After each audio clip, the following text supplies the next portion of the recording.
Good morning, class 5. Today I am going to explain Science chapter 3. Okay. The title is Skeletal and Muscular System. Okay, beta. Now let us start.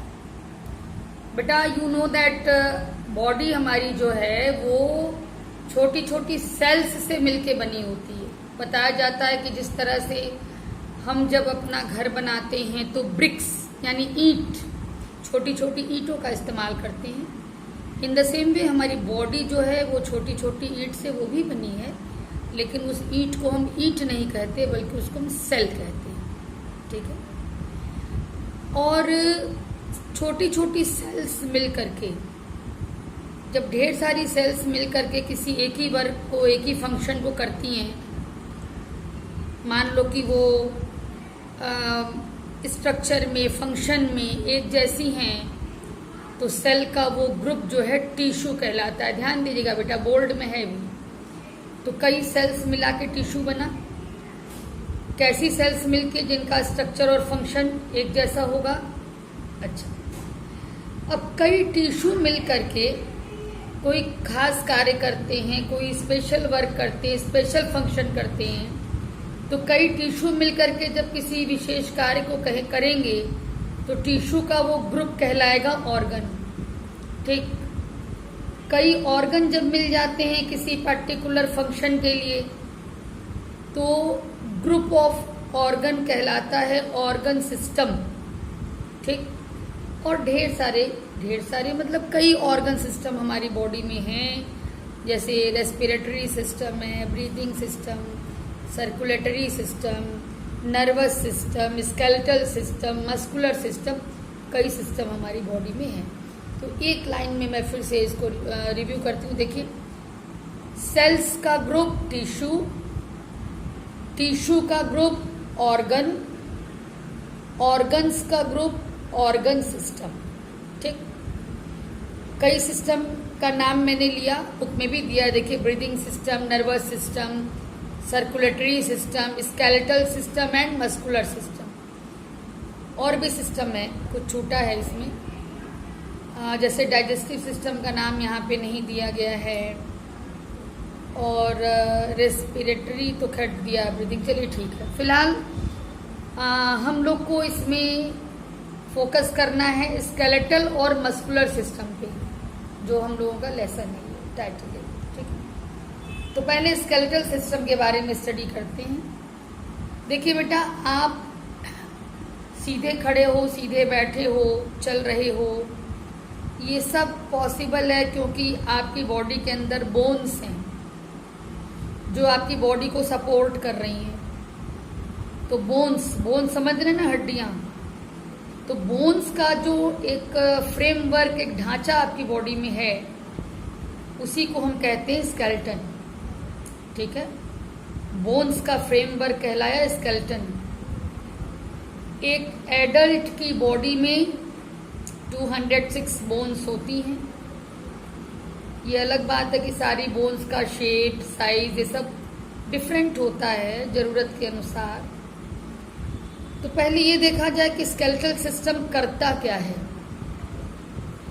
तो जैसा कि भी हमने कहा कि body को support करता है, शेप भी देता है बॉडी को. आप जस्ट इमेजिन करिए कि हमारे हाथ में बोन नहीं है, हैंड में बोन नहीं, तो आपको हैंड आपका सीधा दिखाई देगा नहीं ना, कोई शेप ही नहीं समझ में आएगा. तो ये बॉडी को शेप भी देता है skeletal system. Skeletal system means bones का सिस्टम. सपोर्ट करता है, स्ट्रेंथ देता है, ताकत देता है बॉडी को सीधा खड़ा रहने की. इसके बाद बेटा नेक्स्ट फंक्शन देखिए इसका है कि हमारी बॉडी के अंदर आप जानते हो हार्ट है, लंग्स हैं, किडनी है, ब्रेन है. तमाम ये सब जो चीजें हैं, जो ऑर्गन्स है, वो काफी सॉफ्ट है, सॉफ्ट टिश्यू के बने हुए हैं. तो इनको चोट चपेट से बचाना जरूरी है, इनका प्रोटेक्शन करना जरूरी है. और ये काम कौन करता है? बोन्स करती हैं. जैसे स्कल यानी आपकी खोपड़ी की हड्डी, स्कल जो है वो ब्रेन को प्रोटेक्ट करता है, रिब केज जो है वो हार्ट और लंग्स को, वर्टिब्रल कॉलम जो है वो स्पाइनल कॉर्ड को प्रोटेक्ट करता है। इस तरह बोन्स जो हैं वो सॉफ्ट ऑर्गन्स को प्रोटेक्ट करने का काम करती हैं। नेक्स्ट बेटा देखिए, स्केलेटल सिस्टम जो है वो मस्कुलर सिस्टम के साथ मिल करके हमारी बॉडी को मूवमेंट देता है, ठीक है। और सबसे इम्पोर्टेंट काम एक ये भी है, वैसे तो सभी काम इम्पोर्टेंट हैं लेकिन फिर भी जानते हो बोन्स में एक और क्वालिटी होती है कि ये हमारे लिए ब्लड सेल्स बनाती हैं, रेड ब्लड सेल्स भी और वाइट ब्लड सेल्स भी, जो कि हमारे ब्लड में होता है ये सेल। तो ये कौन बनाता है? बोन बनाता है। बोन में कहाँ बनता है मैं बता रही हूँ। पहले तो स्ट्रक्चर ऑफ बोन के टाइटल में जो भी दिया हुआ है यहाँ पे आप ये समझ लीजिए कि आपकी बोन लिविंग सेल की बनी होती है। यदि लिविंग सेल की ना बनी होती तो आपकी लंबाई नहीं बढ़ती, जितने बड़े पैदा होते उतने ही बड़े आप हमेशा के लिए रह जाते। बोन्स में ग्रोथ होती है, बोन्स लिविंग सेल की बनी होती है, ठीक है ना। बोन्स जब बढ़ती है तो आपकी लेंथ भी बढ़ती है। और जानते हो जितनी भी लॉन्ग बोन्स हैं उनके अंदर, जैसे ये बोन है ऊपर से हार्ड है, ठीक है, इसके अंदर एक सॉफ्ट टिश्यू, मुलायम टिश्यू भरा होता है, ठीक है। वो जो सॉफ्ट मटेरियल है, सॉफ्ट टिश्यू है, उसको कहते हैं बोन मैरो, ठीक है। क्या है बोन मैरो क्या है? लॉन्ग बोन्स के अंदर जो सॉफ्ट मटेरियल भरा होता है, ठीक है, पल्प टाइप का, उसी को कहते हैं बोन मैरो। और बोन मैरो में ही रेड ब्लड सेल्स और वाइट ब्लड सेल्स का फॉर्मेशन होता है, उसी में बनती हैं, बोन मैरो ही बनाता है, ठीक। अब इसके बाद चलिए बोन्स के स्टडी के लिए कुछ क्लासिफाई किया गया है, जैसे स्कल की बोन्स। देखिए ये फिगर आप देखिए, ये स्कल है, ठीक है। इसमें टोटल 22 बोन्स होती हैं स्कल में। इसमें 8 बोन्स जो हैं पीछे के साइड में होंगी, यहाँ पर ये आपके ब्रेन देखिए इधर ही होता है, ठीक है, पीछे, तो ये ब्रेन को प्रोटेक्ट करती हैं 8 बोन्स। बाकी 14 बोन्स जो हैं ये फेस के साइड में होती हैं। तो देखिए किस तरह से बना हुआ है, ये गोल गोल देख रहे हैं, ये छेद है इसमें, इसके अंदर आंखें होती हैं। तो इसने क्या किया, आंखों को प्रोटेक्ट करने का काम किया, ठीक है। इसी तरह से देखिए ये टंग है, नोज है, ठीक है, सबको प्रोटेक्ट करने का काम ये बोन्स करेंगी। ये आपका अपर जॉ है, लोअर जॉ है, और जानते हो केवल लोअर जॉ ऐसा है जो कि मूवमेंट करता है। आपने कभी ध्यान दिया हो न दिया हो, अब से ध्यान दीजिए। आप खाना खाते हो, देखो ऊपर का जॉ जो है ये वाला, ऊपर का जॉ नहीं हिल रहा है, नीचे का जॉ केवल मूवमेंट करता है, ठीक है। और नीचे के जॉ के मूवमेंट से तुमको ये फायदा होता है कि तुम बोल सकते हो और खाना खा सकते हो। यदि इसमें मूवमेंट नहीं होगा तो ना तो बोल पाओगे ना तो खा पाओगे। स्टर्नम इसके बाद है बेटा, ये छाती की हड्डी है, ठीक है। इसके बाद रिब्स पे आइए, ये देखिए पिक्चर आप देख रहे हैं, बिल्कुल जैसे जस्ट लाइक केज, पिंजरे की तरह। तो ये जो कहना चाहिए सेमी सर्कुलर टाइप की जो बोन्स होती हैं ये 10 पेयर्स होती हैं, 10 तो नहीं टोटल 12 पेयर्स होती हैं। तो कैसे होती है मैं बता रही हूँ। देखिए ये आगे स्टर्नम छाती की हड्डी है, ठीक, और पीछे आप महसूस करिए आपकी पीठ में बीचों बीच में आप यदि टच करें तो आपको एक सीधी हड्डी दिखाई देती है, जो ये होती है बैकबोन की हड्डी। पीछे बैकबोन है और सामने ये स्टर्नम है, छाती की हड्डी। तो इसमें जो 10 पेयर्स, इसको रिब्स कहते हैं इन बोन्स को, 10 पेयर्स जो रिब्स हैं वो पीछे बैकबोन से जुड़ी हैं, ठीक इस तरह से। देखिए अब मान लीजिए आप ऐसे समझिए, जैसे एक हड्डी इधर है और एक हड्डी इधर है, ये बैकबोन की हड्डी है और ये आपकी छाती की हड्डी है। ठीक, अब कैसे होता है मैं बता रही हूँ। ये है ना ऐसे, और रिब्स देखिए, रिब्स ऐसे, एक सिरा इससे जुड़ा और एक सिरा इससे जुड़ा। तो 10 पेयर्स रिब्स जो हैं वो इस तरह से होती है, एक पेयर इधर, सॉरी पेयर में एक इधर और एक इधर, एक पेयर हो गया। फिर इस तरह से 10 पेयर, माने इधर भी और इधर भी, ये आपका होता है रिब्स। और जो 2 पेयर्स को अलग किया है वो इसलिए किया है कि वो पीछे बैक बोन से तो अटैच होती हैं, लेकिन आगे ये स्टर्नम से अटैच नहीं होती है। स्टर्नम छाती की हड्डी है और बैक बोन जो है वो पीठ में लंबी जो हड्डी गई है, सिर से नीचे आपके बॉडी के निचले सिरे तक जो चली गई है वो है हिप के निचले सिरे तक। ठीक है ना। तो इस तरह से 12 पेयर्स रिब्स होती हैं, जिनमें 10 पेयर्स जो है वो पीछे बैक बोन से जुड़ी हुई है और आगे जो है वो स्टर्नम से जुड़ी हुई है। लेकिन 2 पेयर्स ऐसी होती हैं जो कि पीछे तो बैक बोन से जुड़ी होती हैं लेकिन आगे स्टर्नम से नहीं जुड़ी होती, उनको फ्लोटिंग रिब्स कहते हैं। ठीक है। इसके बाद बेटा देखो, ये बैक बोन है जो हमने कहा कि आपकी पीठ में बीचों बीच आपको लंबी सी हड्डी समझ में आती है छूने पर। इसको वर्टिब्रल कॉलम भी कहते हैं। ये एक्चुअली सिंगल हड्डी नहीं होती बेटा, ये 33 हड्डियों से मिल करके बनी होती है। ठीक है। और ये आपकी बॉडी को काफी सपोर्ट करता है, आप सीधे खड़े रह सकते हैं इसके जरिए। अब लिम्स देखिए, तो आप ह्यूमन बीइंग हैं, आपके 2 हाथ 2 पैर हैं। और ह्यूमन बीइंग जो नहीं है, देखिए जो 4 पैर वाले जानवर हैं उनके भी 2 अगले पांव 2 पिछले पांव। तो फिलहाल मैं अभी तो आप ही की बात कर रही हूँ ह्यूमन बीइंग की। तो जो आगे वाले जो हमारे दोनों हाथ हैं उसको हम 4 लिम्स कहते हैं, और जो पैर हैं उनको हैंड लिम्स कहते हैं। देखिए 4 लिम्स में क्या होता है, ये देखिए, ये कंधे की हड्डी है, शोल्डर बोन है। ठीक है। शोल्डर बोन में गड्ढे टाइप का होता है। ठीक, ये लंबी बोन कहाँ से कहाँ तक, ये आपकी कोहनी है, कोहनी एल्बो और कंधे के बीच में ये जो पोर्शन जो हड्डी है लंबी सी, ये ह्यूमरस कहलाती है। ह्यूमरस का ये सिरा बिल्कुल राउंड होता है जो कि कंधे की हड्डी में फिट हो जाता है। ठीक है। ह्यूमरस के बाद देखिए, आपकी बुक में इसका नाम नहीं दिया, मैं बता दे रही हूँ, ये जो 2 बोन्स हैं 2 बोन्स, ये रेडियस और अल्ना होती हैं। ठीक है। इसके बाद ये आपकी हथेली होती है, कलाई होती है, तो कलाई यानी रिस्ट, और ये जो हथेली होती है पाम में, इसमें तमाम छोटी छोटी बोन्स होती हैं।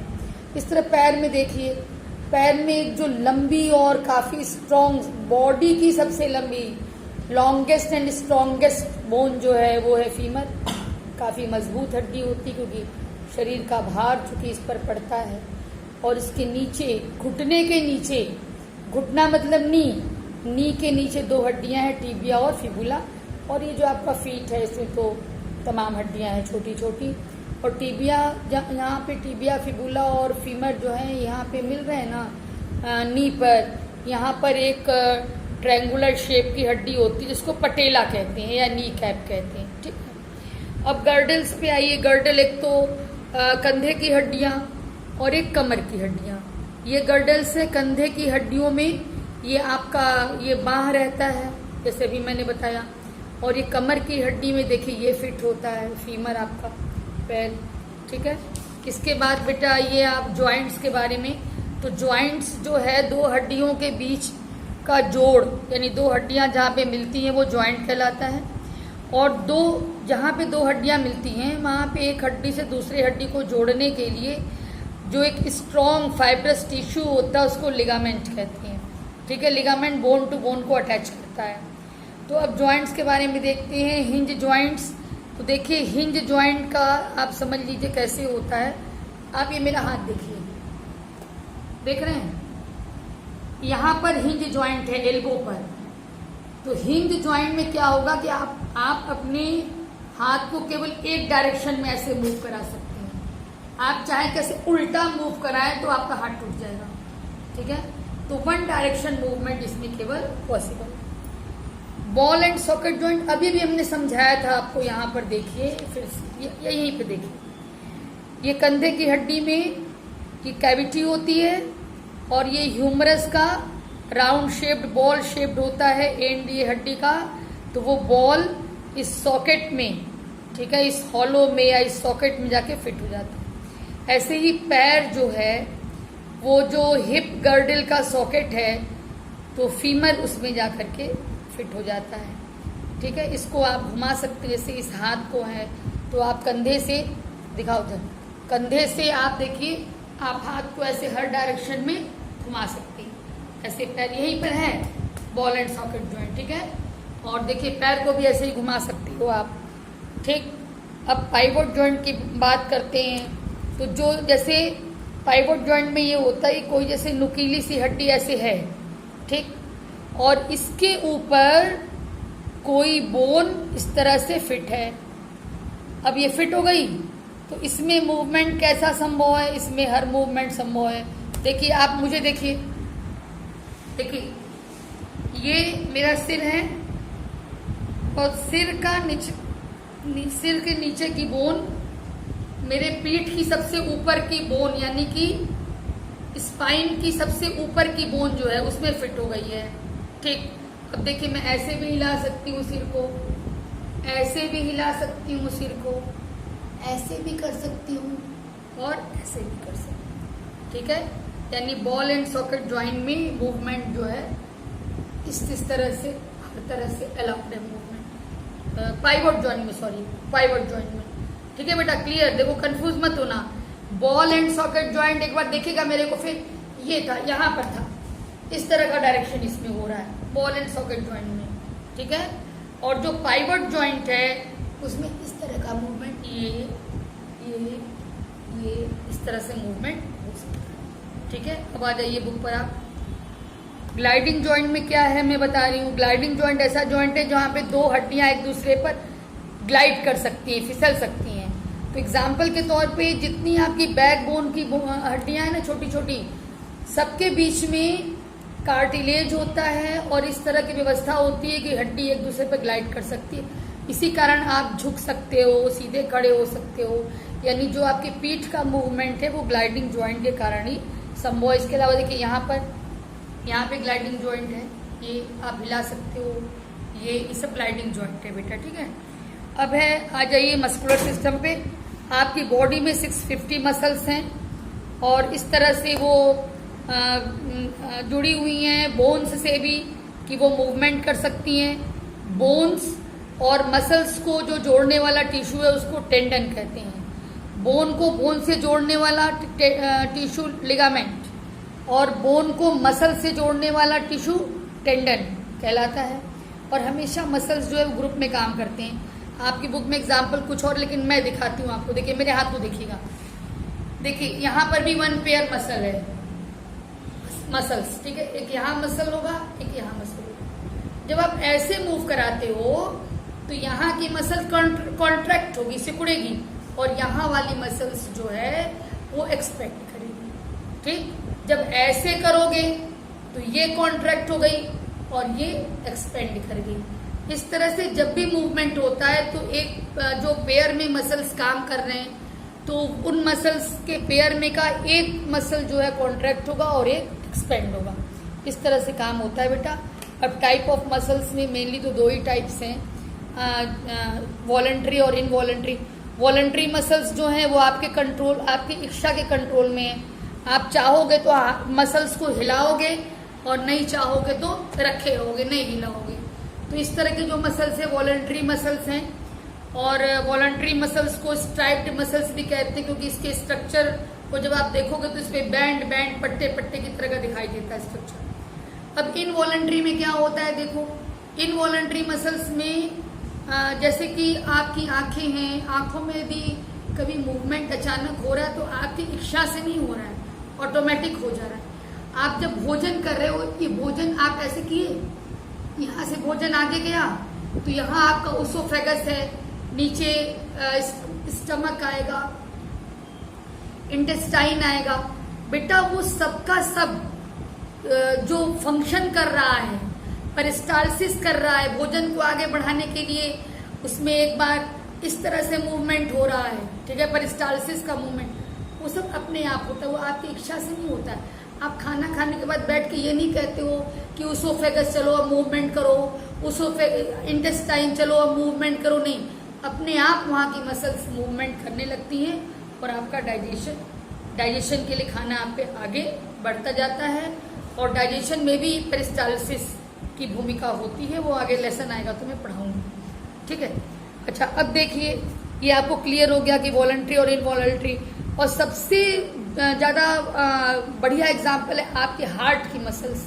आपकी हार्ट की मसल्स आपके जन्म के साथ और जब तक इंसान की मौत नहीं हो जाती तब तक कंटिन्यूअस वर्क करता है, और बिना आपके कहे, बिना आपकी इच्छा के, बिना आपके कंट्रोल के वो कंटिन्यूअस वर्क करता रहता है। इसलिए हार्ट की मसल्स को एक अलग ही नाम दे देते हैं, कार्डियक मसल्स, ठीक है। अब है कि हम बोन्स और मसल्स की देखभाल कैसे करें, तो डेली एक्सरसाइज करिए, आपको बताया जाता है। आप टहलो, छोटे बच्चे हो दौड़ो। अब बहुत बूढ़े लोग तो नहीं दौड़ पाएंगे बेटा, लेकिन आप लोग दौड़ सकते हो, दौड़ो, स्विमिंग करो, योगा करो, इससे आपकी बोन्स और मसल्स स्ट्रांग होंगी। बैठते समय सीधे बैठो, ठीक है ना, आपकी बॉडी स्ट्रेट होनी चाहिए। टहलते समय सीधे टहलो, यानी कि पीठ झुका दोगे तो एक समय के बाद आपको बीमारी हो जाएगी बैकबोन की, ठीक है। और डाइट, बैलेंस डाइट, जैसे आपको केवल आलू चाहिए सब्जी में, ऐसा नहीं होना चाहिए बेटा। हरी सब्जियां खाइए, ठीक है, प्रोटीन पर्याप्त लेना चाहिए, दूध पीना चाहिए आपको। तो बेटा ये सब है कि आप बोन्स और मसल्स की केयर करेंगे तभी आप फिट रह पाएंगे। ओके बेटा, लेसन मैंने एक्सप्लेन कर दिया, और होमवर्क में मैं 4 तक क्वेश्चन दे चुकी हूँ। आज मैं दे रही हूँ आपको जो जो होमवर्क, आप ध्यान दीजिएगा। एक्सरसाइज ए का लेसन 3 है, लेसन 3 के एक्सरसाइज ए का 6th, 7th और 9th 10th, 6th, 7th, 9th और 10th आपको लर्न एंड राइट करना है बेटा। ध्यान दीजिएगा, जो मैं कह रही हूँ उसी पर आप अपना ध्यान फोकस करिए। ये आपका होमवर्क है, you should do it in your homework copy, learn and right. Okay बेटा, थैंक यू।